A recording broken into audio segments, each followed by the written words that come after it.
Hey, Dave Melenda here, Positive Polarity Podcast. Hope things are going awesome for you. As you know, each week we do our best to find amazing people with amazing stories. And this week we are ending up in Los Angeles, California. And I'm going to start with two words that really spoke to me in prepping for this time, and it's don't settle. So I'm going to kind of let that sink in. Don't settle. Okay. And today we're hanging out with John Tarnoff. He's the owner of Reinvention Group. How are you, sir? I am doing excellent, Dave. Thanks for having me on your show. Absolutely. You are the career transition coach. So fill us in on what that means to you.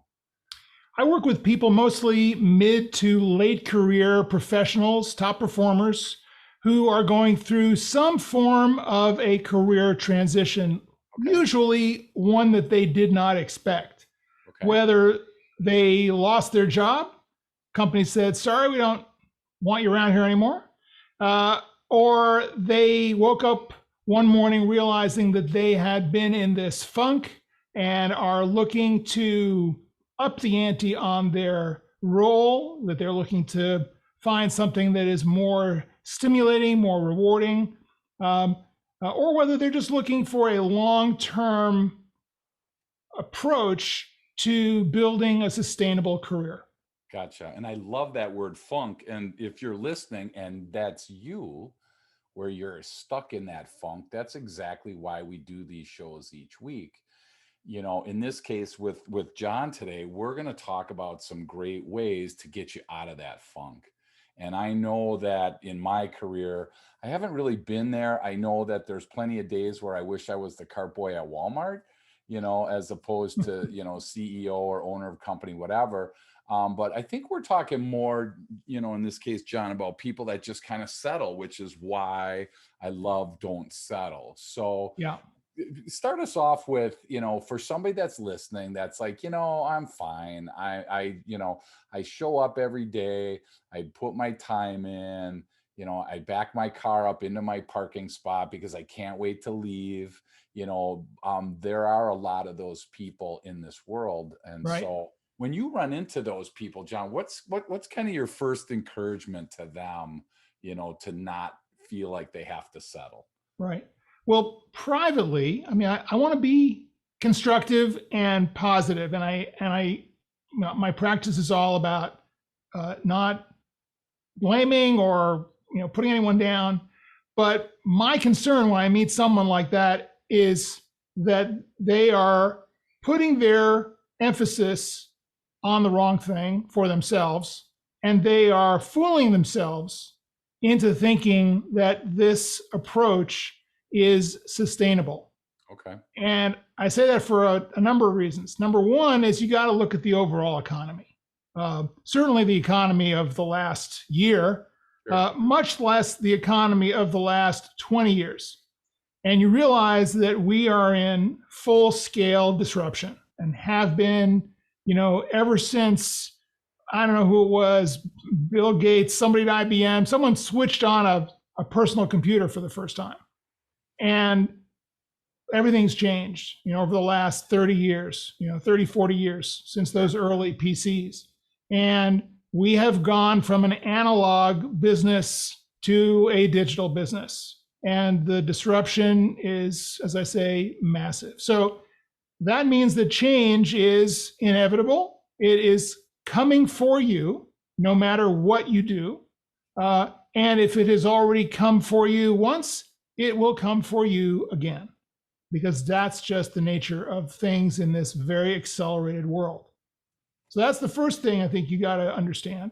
Sure. And then the second thing you got to realize is that as you get older, and this is kind of a normal way, the way the world works, the way human beings work, you're going to start to worry about the legacy that you are leaving and whether you've done everything you can to do right by your kids, your community, whether you're going to walk out of here with nary a blip, or whether people are going to miss you when you're gone. Sure. Whether you're going to have made an impact on your community, your family, whether you're going to feel good about everything that you've done, that you've really lived life to the fullest. You don't want to be on your deathbed thinking, I'm proud of the fact that I backed my car into that space every day at 8:30 a.m. and left every day at 4:30 p.m. Right. That's not going to really cut it. Yep. Wow. Well, and those are two great things. Number one, change is inevitable. There's plenty of personalities, and we do a lot of work with the DISC personality profile. So there's a lot of personalities, in this case, John, that really don't feel comfortable around change. Right. And I think back to like certain relatives that I've had, and maybe it's the past, but there's a lot of people that invested their whole career at one place. Yeah. They got a job in their 20s and they retired in their 60s, and they may have moved around a little bit, or they may have done the exact same thing. Yeah. I don't think there's a right or wrong to it. Mm-hmm. It just seems that, if you're not ready for change, it tends to come, up on you out of nowhere, and then panic happens. Right. So what happens in that case? What goes on there? Well, I think that, first of all, I don't think anybody has an easy time with change. Okay. And I think that for anyone who says, "Oh, I'm not good with change," that implies that there are people who are. And I would say that the people who appear to be good with change have pushed themselves, have taught themselves to be okay with it. Yep. Because the vast majority of people are not okay with change. It's difficult for everyone. There is, of course, a small minority of people who relish it. And like everything in life, it's a bell curve, right? You have people on both sides of that bell curve who are really, either gung-ho or stick in the mud. Mm-hmm. And most people are kind of in that middle curve on some degree or another. So to kind of start off by saying, "Oh, well, I'm not good," as if that exempts you somehow, or as if the world should somehow alter itself to accommodate your discomfort, how's that working for you? I think that's really good. You know what, John? I like that, where I think the world should alter itself for my discomfort. I think that's awesome. So yeah, you're speaking my language. But well, I invite you to try it. Try it, see how it works. I'll let you know. Exactly. Well, and so what ended up, how did you end up, focusing on the mid to late career worker? Right. How did that kind of develop for you? Well, let me back up, talk about change, and just kind of give you my bona fides around change. Yeah, for sure. Because I was definitely kind of coming into my career. Now, I strangely picked a very volatile industry. For about 30, 35 years, I was a Hollywood movie studio executive and film producer. Oh, okay. With a kind of a sabbatical in the 1990s out into technology in the startup era, the dot-com bubble. So if you look at me from the outside, you would think that I'm one of those gung-ho, give me change kind of people, but I really am not. I'm really a very shy person who is very easily kind of disrupted and put off my center. Okay. But I got into this business because I just love the creative process. I love movie making. You could set me in front of a movie screen for a week and just feed me popcorn and I'd be fine. But what came along with that, unfortunately, was being in a very volatile business. So this really kind of sensitive, artsy kind of kid had to learn how to be resilient and how to bounce back from being repeatedly buffeted about in this business.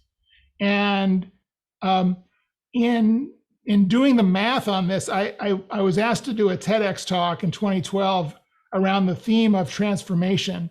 And I said to them, "Well, do you want me to talk about the transformation that has taken place in the entertainment industry and digital and streaming and all that?" And they said, "You can talk about whatever you want." And I had been following the news about how the boomer generation, and by extension, anyone over 50, had been buffeted by the 2008, 2009 recession. Sure. And how people were underwater on their mortgages still. They had lost half the value of their retirement savings. There's ageism in the workplace. People are living longer and haven't saved enough for retirement. I thought, what are we going to do? Yeah. We need to transform ourselves to deal with this situation because no one's going to deal with it for us. And that became the theme of my talk. And by extension, it got me into coaching people around career transition. And the kind of the inciting moment about this in the talk is when I did this calculation about all the jobs I'd had and the jobs I'd lost.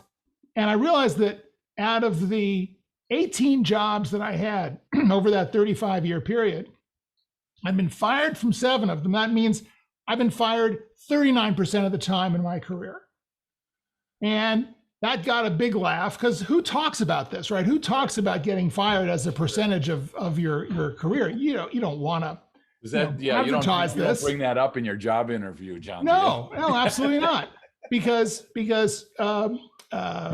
getting fired is shameful in our culture. Sure. Right? So, but I want to talk about it just because people need to realize that in a volatile, changeable business economy, getting fired is not shameful. And it's definitely not fatal. Sure. You can recover and come back really strong from a career setback, from being fired. And I learned how to do this. Awesome. And that is what got me into coaching people around these tools and techniques, coupled with a counseling psychology degree, which I took in the early 2000s to kind of help me understand how this works and understand myself better and understand how I could be more successful in dealing with people in my jobs in Hollywood. But that ultimately led to me being able to facilitate people in coaching situations and helping them with their own transformations in their careers. Sure. Wow. And that, excuse me, you bring up that word transform. And I think from the person that, and again, I don't want to use an age, but whatever your mid to late career work or numbers are, if you're listening and you're contemplating that transition, it is really hard. I mean, I got to believe that people get comfortable in their spot. For me, I'm kind of the opposite of you. I started a business in my 20s and I sold it in my 50s, late 40s. So, I only knew one thing, and then I transitioned into coaching after that. And so, I didn't have all these other experiences, but when I, watch people around and it's just like normal. It was devastating for me to think, oh my gosh, what am I going to do if I don't do this? Right. Mm-hmm. So I totally get that there's people that struggle with the word transform. It's probably a fancy way of saying change, right? It's just you're changing something, you're transforming. Well, I think it's change, but it's change with a purpose. Gotcha. Okay. Right. I think you're not just changing because you're reacting. Right. You're changing because you're responding.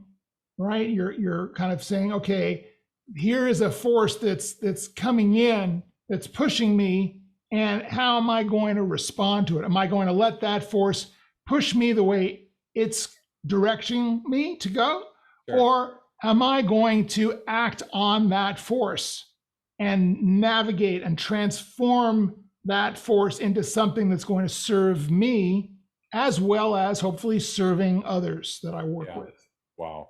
Well, and I always kid about there's 3 types of people. There are people that, watch things happen. There are people that make things happen. And then there's people that don't know what's happening, right? And so I think it's interesting because a lot of times we, especially, I don't know, I'm in my mid 50s, so I'll just lay it out there. It would be easy. And I've had that even when I sold my previous business. It was in my mid to late 40s. And I was like, I could have easily slid in and not started something, just kind of jump on board with something else. I mean, you do get these choices in your life. And so I loved it said, don't settle for less than your worth. So now all of a sudden worth comes into this and, I deserve, I want, these positive things come up out of this, and you're not settling anymore for, again, a cart boy at Walmart. Not that there's anything wrong with it. I just think that the transition that you're talking about is a transformation that actually does helpfully have us not settle. Yeah. And I can see how easy it is to just kind of settle, work my 50 weeks a year, live for my 2 weeks vacation, but I'm so glad and encourage there's people out there like you that are, telling people, hey, that's not how it has to be. Right. Right. So that's so cool.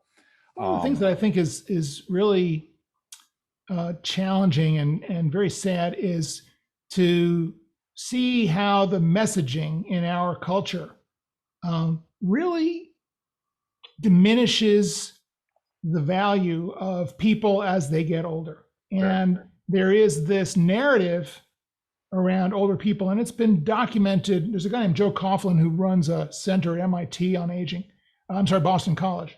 And he has this great line in a speech about how we have to challenge this conventional thinking about aging, which is that aging people are always dependent.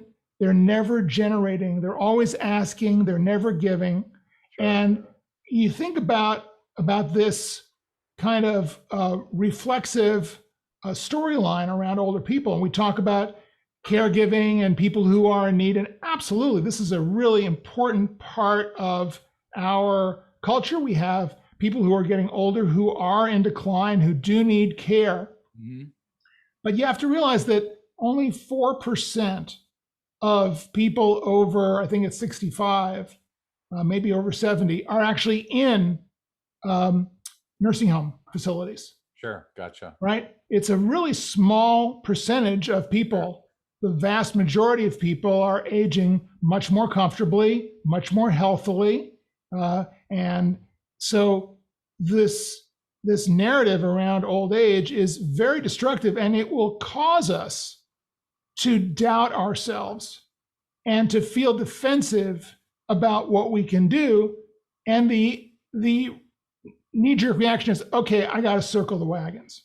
Yeah. And when you read all of the advice from the financial services industry, they're always talking about save more, spend less, safety, safety, safety. Yeah. Never do I read a prescription from a financial services writer who says, work longer. Yeah.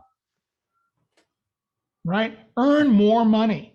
Yeah. So you can save more money. Right. Earn more to become more engaged, to be healthier, to have a stronger sense of yourself, to give to your community. It's always, the assumption is you can't, so you have to pull back, right? You have to scale down. You have to be prepared for the worst, right? And this is unacceptable. Yeah. Wow, that's awesome. So when you think about the challenges facing the mid to late career worker, in today's economy, what are some things that you see that are real challenges? For somebody like me, I'm in my mid 50s. Let's say I got let go from a corporate America, and I had, spent my career there, and I might know how to do certain things, but it might either not be in high demand, or I've never experimented or explored other options. Right. What are some of the challenges that I would face re-entering into that trying to re-enter that workspace? Yeah. I think the biggest challenge that I see for people, for people with whom I work, is this attachment to the job that they have had for many years in a lot of cases, and a unwillingness or a real difficulty, and I get this, of decoupling from their identity that is associated with that old job. And I get it. It's really tough. You've worked in a company for 10 years, maybe longer. Maybe you've been there all your life. You've been through various roles. It's kind of part of your DNA at this point. And all of a sudden you're gone.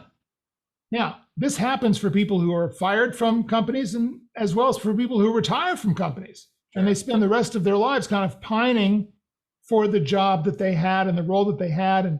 And that, those 2 rounds of golf aren't enough to kind of get them back into that office that they had, working with those people and doing those things. So it's really important to do a kind of I want to use this word carefully, so don't misinterpret this word. It's a kind of a post-mortem, because in a way there is a death, there is a loss that goes along with leaving a job that you've had for a long time. And you want to be able to grieve the loss of that job, but you also want to be able to move on. So it's really important for people to recognize that this is a normal part of the transformation that they're going on to, but to also be prepared at some point to leave it behind and to focus on the future and who they are now, what they can contribute, where they can be useful, who they are at this point in their lives. We're very different people now at age 55 from the people we were at age 35 or 45. Certainly, we're very different from the people that we were when we started out in our careers. So it's time to honor all of the work that we've done, the experience that we've gained, the wisdom and the insight that we have attained after all these years, and now focus forward and put that to work for some current use. Wow. And I think from an employer standpoint, anyone listening, you get the choice, because I know I've been in this situation where you interview, people, you get the choice of either thinking to yourself as you're sitting across from an older individual, you have the choice of thinking, number one, they'll never, you can't teach old dog new tricks. So why would I want to do that? You can either look at it that way or think, oh my gosh, think of the wisdom and the knowledge that they would bring to my team, to my company, to my customer, whatever it is. So I think we as business owners, we kind of partake in that. We will prolong that. We'll be able to say, hey, either good, yeah, let's do this, or oh my gosh, this guy will never change. And I'm guessing if somebody's 30 and somebody's 50 and you have the similar qualifications, you're going to tend to go with the 30-year-old a lot of times because of that thinking. And I think what I'm hearing is you're challenging that, in some respect, because there's a ton of advantage to hiring somebody that's, in their mid to late career, Absolutely. So. I mean, I think it depends, it's such a nuanced situation and everyone's got an opinion about this. I would say that there are, first of all, I would say that an older person, an older professional, really is likely, in fact, not in competition with a younger person for the same job. You got to look at the job description and understand what exactly is that job about. That job may require less experience, less strategic knowledge, more contemporary, perhaps technical skills or business skills. However, that job might also require more wisdom, more long-term strategy, more experience around making decisions. And an older candidate might be the better candidate for that job. Sure. It's really got to be a two-way street between the employer and the candidate. And a lot of what I hear from older candidates, older workers, is this line that I love, which is, I'm being told that I'm overqualified for the jobs I'm applying to. Yeah, I wanted to ask you about that. Right. Because I wrote that down. And they are offended by this response. And I don't help them out because I believe that in many cases, this statement is accurate, and that they are undervaluing themselves and applying to jobs that require a lot less experience. And employers are understandably concerned that they're going to get bored in those jobs. That even if they think, oh, no, I'm not interested in advancing. I just want to do that job. That may be. Yeah. But I think it's incumbent upon the candidate to really lay out the reason why they're not going to get bored in that job. This is really what they want to do. And they're going to bring more to that job. They are going to over deliver in exactly what that job description is calling for, so that they can convince the employer that they're not actually overqualified for it, in the sense that they're going to get bored or want to do something else, or that this is kind of a gateway position to something different in the company. Yep. You got to take it from the employer's point of view as well. And on the other hand, the employer needs to be smart about this and say, okay, where can this person actually use all of this background to my advantage? Because very likely a strategic employer who sees these skills and experiences, and if the person interviews well and gets the company culture and could be a good fit for the company, it might be a good reason to bring them in and actually give them more to do than what is just on that job description sheet. Yeah, that's a great point. And I think, I mean, if we look at the reality of it here, is like the first week of you not working, a person not working, like you said, you golf, you get stuff done around the house, you kind of brush up your resume. Second week, you start realizing maybe I should probably start looking for a job. Those are like not the end of the world. But I tell you, I talked with people that have been out of work for a year or 15 months. And it's at that point, I think, John, where they do take anything that comes across their desk. They start to lower their expectations as the calendar, flips. So what would you encourage somebody with that mindset that's struggling with that temptation? What encouragement would you give them? I would say, don't let it go that far. You never want to be in a situation where you have to make a desperate choice. Sure. Okay. It's a kind of a downward spiral. First of all, you never want to say that you're unemployed, right? If you get fired from a job, you want to put at the top of your resume and at the top of your LinkedIn your initials, associates or consultants or something like that. You want to portray yourself as a freelancer, independent contractor, consultant in your own business. Okay.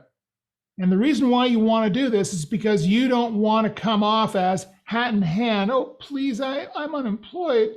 I need a job. Yeah. Please help me. Yeah. You never want to be in that position, particularly as an older worker. Sure. People look up to us. They think we're supposed to have it all figured out. So we have to act as if we have it all figured out. Gotcha. And you want to look at the role that you did in that job, and you want to pick the most leveraged, focused, important role and function and difference that you made in that job, and use that as your value proposition in this aspirational consulting business that you're doing. Wow, that's great. And it doesn't matter whether you wind up getting hired in another role or whether you actually start getting some clients. Sure, yeah. You want to think of yourself as a consultant offering value to a client, never as an employee taking directions from a manager. Wow. That's number one. And if you start with that mindset after you lose your last job and look for opportunities to volunteer in your field or with organizations that have some relationship to the work that you're doing, where you're going to meet other people, don't be afraid to engage in conversations with them. And actually, now that you have this consulting identity, you can say you're out there pitching new consulting deals. Well, Sure. Dave, what is it that you do? Well, I solve for this particular problem in this particular industry, Sure. in this particular circumstance. Okay. Well, I may know some people I can turn you on to. Sure. And maybe that leads to a contract. Maybe that leads to a job interview. It's like, hey, Dave, I know you do this, but could you be interested in doing this? We have an open position. Or I know someone who has an open position. Wow. That's a lot different from going, I'm unemployed, I need a job. Because people are going to say, well, I'll be on the lookout for you. Yeah. But it's unspecific. Right. Very. Yeah. And no one can help you unless you help yourself first by defining what it is that you do well and that you can offer someone to fix their problem.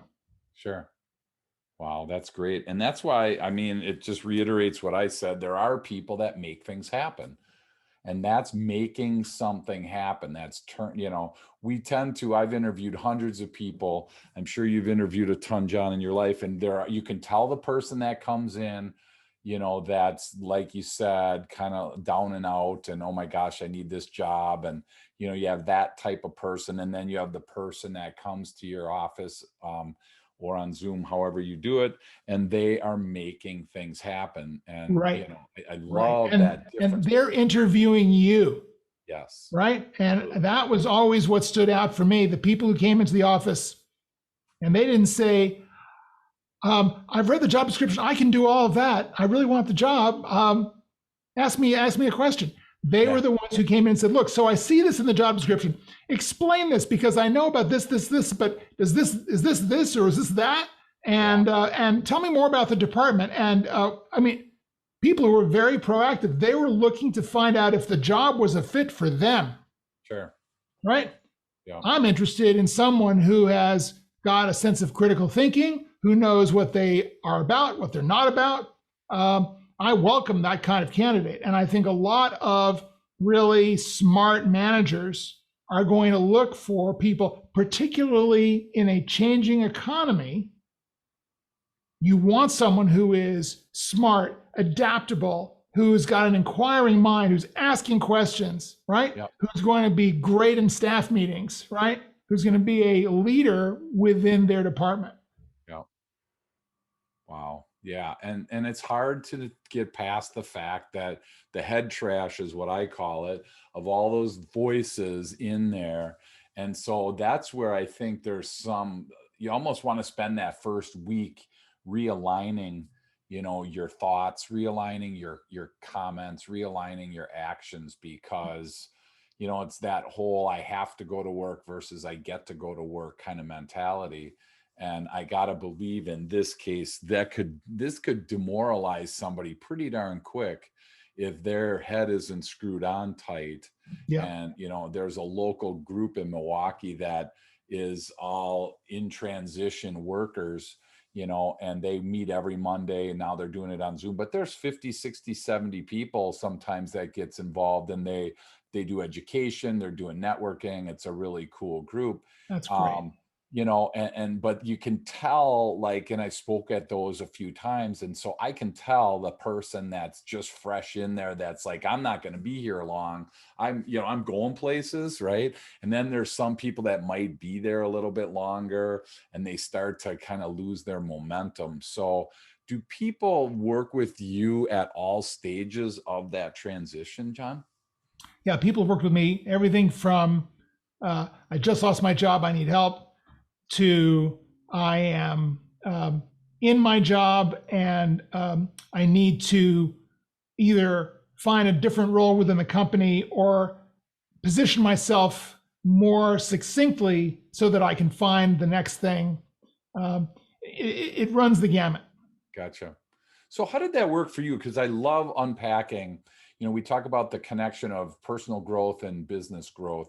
So I love talking about when somebody like you was in corporate America and all of a sudden either some big event happened where you're like, oh my gosh, what am I doing? Or it transitioned over time.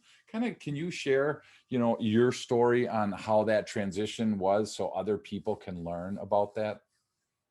Yeah, as I say, fired 39% of the time. So seven of those jobs, of those 18 jobs, I was fired.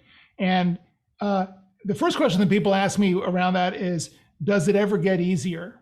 Yeah, And the answer is no, it doesn't. sure. But you do learn to cope with it. So you know what you're going to do, even if it feels like a kick in the gut, which it always does. Sure. The best experience that I had, I'll start from the best to the worst, was leaving my last big corporate job at DreamWorks Animation in 2009, 2010. Okay. And that was interesting because I saw that coming. And I think for many people who lose their jobs, they're not paying attention to the changing of the tea leaves and the changing of circumstances. And they are feeling like, well, I'm no longer invited to that staff meeting. What happened to that? Uh-oh. Right? Or I'm not being included on these memos.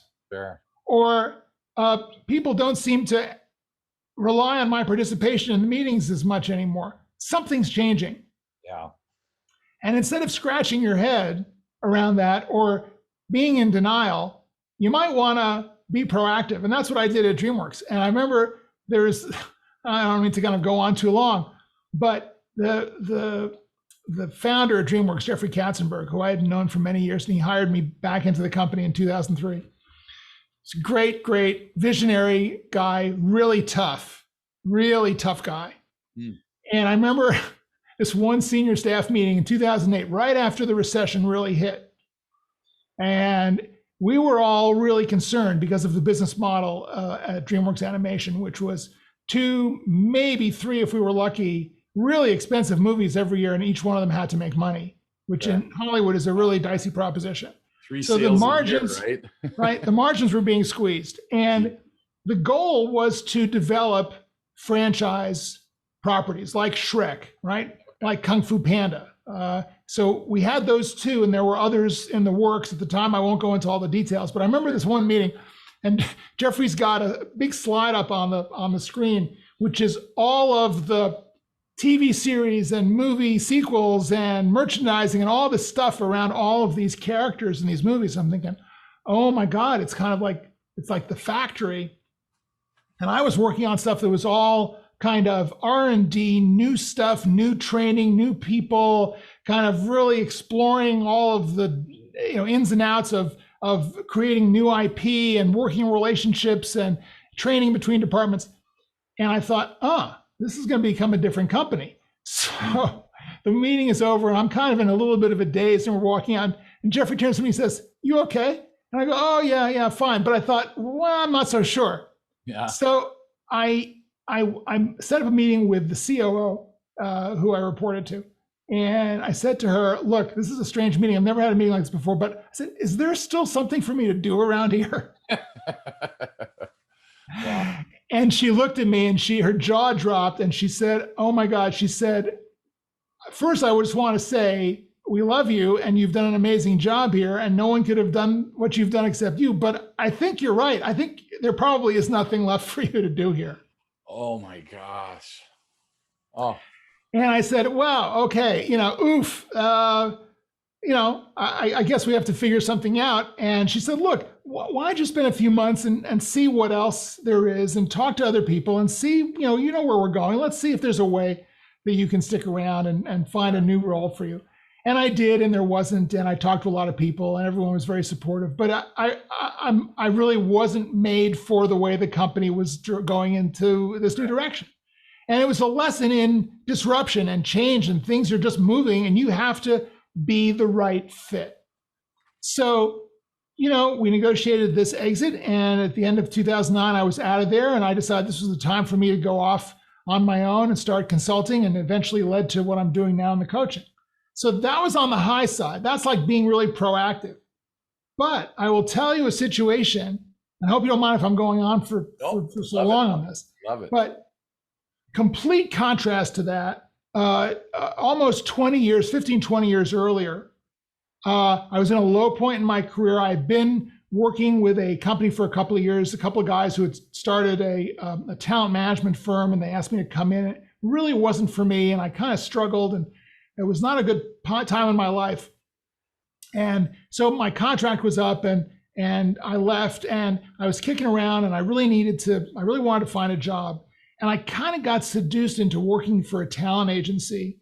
And the place didn't have a great reputation, but the CEO kind of romanced me, and he took me out to dinner, and he kind of painted this great picture about what I could do there. And he was based in New York. The office that I would be working for was LA. What I didn't know is that the guy who ran the company in LA had no interest in having me come in. Oh. So I was going to be sabotaged from day one. And bottom line, I was there 6 months. It was a real struggle. I didn't like the culture particularly. I never felt comfortable there. But I kept thinking, I was like the little engine that could. I'm gonna go in there. I'm gonna be positive. I'm gonna really make this thing work. Until the Monday morning, where the guy who ran the LA office called me into his office, and I walked in, and he didn't even say sit down. I'm standing in front of his desk, and he looks up. He says, "Today's your last day. I want you to pack up your stuff and leave the building. We'll send you your check." Wow. And I was so humiliated. I felt so ashamed. Gosh. To the point where I didn't put that job on my resume. I figured it was 6 months. I could just sweep it under the rug because I was so mortified about that whole experience. Oh, gosh. And then I realized something around the time I was writing my book. I was really talking in my book. I talk about how it's important to reconcile your resume and how it's important to really look back on all of your experiences and be able to feel good and be able to talk about everything that's happened to you, the good and the bad, in the interview. And I realized that I needed to come up with a process so that I could reconcile this terrible, in my mind, terrible incident that happened to me. Sure. Because it's really important. If we don't reconcile those bad experiences and understand how to kind of heal those experiences inside ourselves, mm-hmm. which involves, for the most part, forgiving ourselves for the judgments that we place against ourselves, we're going to be bringing those bad situations into every meeting we have, whether it's a job interview, a business meeting, any kind of conversation. We are vulnerable to all of that negativity. So it's really important that as we are in this process of transitioning out of one job, transforming into the role that we want to do in our second act career, the next act of our career, that we reconcile all of the past failings or the damage that's been done to us, the anger that we might have, resentment that we might have, shame that we might have, so that we can start clean. Wow, that's great. Well, and I think you said it so well. Transition without the transformation isn't nearly as effective. That's right. And I think that's such a huge piece. And thanks for sharing that. And it's not easy to do. It's not easy to do. And I think it's really hard to do it on your own. This is why developing a good relationship with, if it is a deeper psychological thing with a good counselor or a therapist, or if it's more behavioral and you want to be able to build some resilience around this from a kind of a transactional or a behavioral point of view, working with a coach can be really helpful. Sure. Well, and I appreciate the fact that you gave us permission to think it's okay to be fired, because like you said, I mean, people probably I remember being on a Zoom call with a guy, and he was so concerned about something that happened in his career, and he didn't know how to explain it. So he contemplated taking it off his resume so that he didn't have to deal with it. And I'm like, you know what, sir, let's just be vulnerable, say what happened. I mean, if you're not a fit for that company, whether you lie or mislead or whatever, or don't share everything, eventually it's going to be found out. I'd much That's rather right. you be vulnerable, and the right company is going to be like, I appreciate you sharing that, you know, Exactly. and Exactly. let's find a way to make this work. So An old advisor of mine once said, in perfect vulnerability, there is perfect strength. yeah, And I really believe that. If you are authentic and vulnerable and say, look, this happened, I screwed up. yeah, And I did this and this and this, and I should have seen this coming, this and that. And here's what I learned from yep, that. that's Here's awesome. the lesson that I learned. And I know every day I walk into work and I think of that, and it helps me to do what I do and achieve what I achieve. You can become really impressive in an interview by being vulnerable and sharing the lesson that you learned and the circumstances that forced you to learn that lesson. Because I'll bet that 90% of the recruiters you're having the interview with, or the hiring managers, have not had that depth of life experience. Right. And they're going to be either really impressed with it, as they should be, or if they're not, if they think that that disqualifies you, then fine. Yep. Let them disqualify you, because that's their fear, not yours. Right. That's great. And so we've all done wrong. And I think about, I just learned something that you shared, which is great. It's okay to share what you've done wrong. It's better to share what you learned out of it. It's one thing to say, oh, Exactly. I screwed up on Exactly. this. It's you're going above and beyond extra credit, so to speak, right? If you say, but this is what I learned from it, and I'm practicing not doing that again, or whatever your next Yep. words are. So that's so cool. The lessons learned from adversity are not only the best lessons, but they are the lessons that make us stronger and more resilient, more strategic, and more insightful, and better candidates for the work that we want to do. Yeah, that's great. Thank you. Thanks for sharing that. I have a whole bunch of questions, John, that I didn't get to. So we're gonna have to do this again, but Okay. I got a couple for you here that I want as we come in for landing. So I tend to ask people, what's one thing that most people don't know about you that you feel comfortable sharing with the audience? Um, well, this is a real softball. I speak French. I speak fluent French. I was fortunate enough to live in.